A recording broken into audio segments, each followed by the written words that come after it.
It's been a while since I've had a motorcycle product to review, but this tank bag came my way, and I figured I'd give everyone my thoughts on it.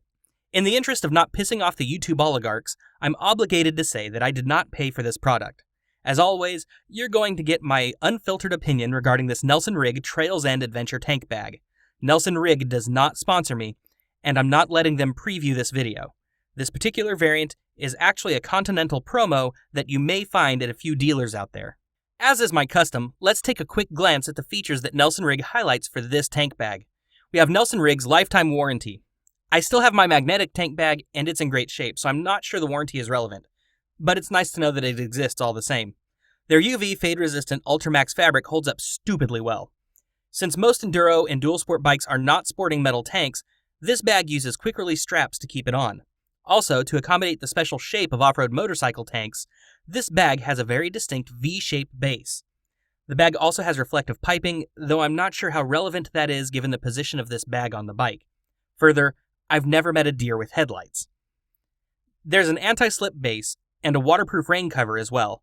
The map pocket is touchscreen friendly, and the collapsed setup is 12 liters, expanding to a mammoth 16.5 liters. The MSRP for this bag is a budget-friendly $124.95. At first, I was going to do this review and product test on my Versys, with a nice little camera shot facing my crotch the whole time. You're welcome. I did this run on my Versys first, and I'm happy to say that it fit well, didn't shift, and didn't really get in the way. When I run off-road, I tend to go straight over the gas tank when standing. I noticed this was there, but it wasn't intrusive. That review is rather boring, though. Like many of you out there, I'm sitting on pins and needles waiting for my choice of the big four manufacturers to hurry and build a bike so that I can spend my money at my local dealership. In the meantime, I've been getting my trail riding fix on my kid's KLX 110.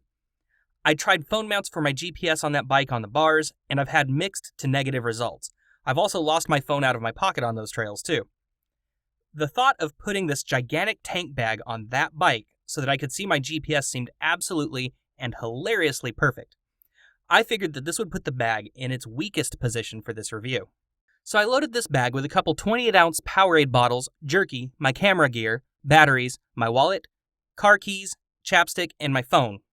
All that crap fit in the unexpanded setting quite well. Riding a kid's bike is a bit tough, and so I don't stand much.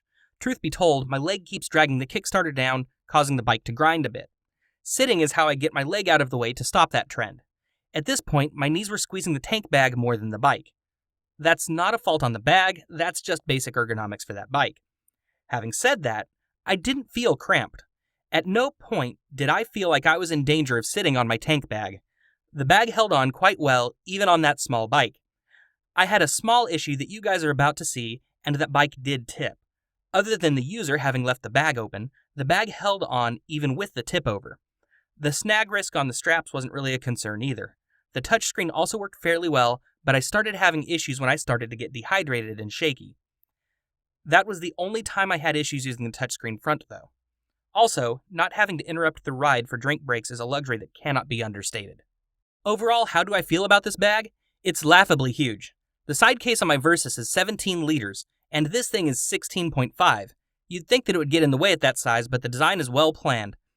When I finally get my KLX 140, this bag will probably end up living on that bike. I've had to leave my phone in my car for the last few rides, but during the first test ride with this bag, the ability to have my phone with me was a gift from the gods. My chain popped in a rock and I was able to get help in a timely manner that didn't consist of me pushing my bike out of the Oklahoma woods. If nothing else, that justified the price for me. Couple that with having a ton of room for fluid and even a little hole at the bottom for a water bladder hose freeing me from a backpack is great. With some creativity, you can even run the straps to form an ad hoc backpack for the walk of shame back to your car for tools. Riding with a backpack through the woods sucks. Saddlebags work, but put the weight on the back and can actually create risks for your legs if you run hard cases. Also, in the trees, saddlebags can actually get snagged on trees stupidly easy. The tank bag puts the weight in a nice, central location on the bike near the center of gravity. This means that riding with it is effortless. Best of all, it's out of the way, so I can ride as hard as I want. At $125, this is perfectly reasonable, especially in light of the fact that my Swissgear 1900 backpack retails at $90. I would put this Nelson Rigg through absolute hell in comparison to the Swissgear and not care. The Nelson Rigg Trails End Adventure Bag is a killer bag, and I recommend it fully for any rider serious about off-road riding.